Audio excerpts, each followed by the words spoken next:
കൊല്ലത്തുനിന്ന് ഒരു കൃഷ്ണഭക്ത കൃഷ്ണാനുഭവം അയച്ചു തന്നിട്ടുണ്ടേ.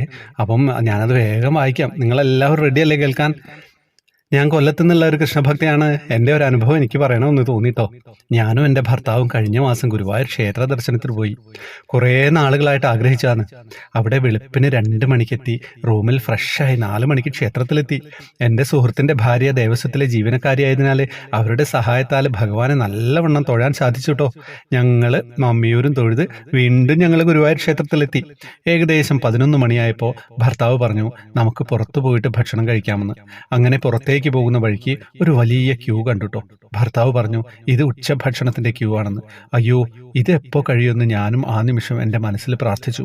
കൃഷ്ണ, ഞങ്ങൾക്ക് കഴിക്കാൻ കഴിഞ്ഞെങ്കിലെന്ന്. പക്ഷേ കഴിയില്ലല്ലോ, അത്രയ്ക്ക് വലിയ ക്യൂ ആണ്. ഞങ്ങൾ പുറത്തേക്ക് കടക്കുമ്പോൾ ക്യൂ കടത്തിവിടുന്ന സ്ഥലം എത്തിയപ്പോൾ ഭർത്താവ് പറഞ്ഞു, നമുക്ക് കയറിയാലോ എന്ന്.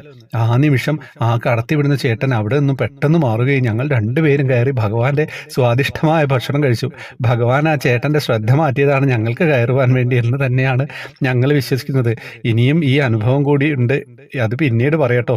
എന്താ കഥ? സത്യം പറഞ്ഞു കഴിഞ്ഞാൽ ഇങ്ങനെയൊക്കെയാണല്ലേ, ചില സമയത്ത് അങ്ങനെയൊക്കെ സംഭവിക്കും.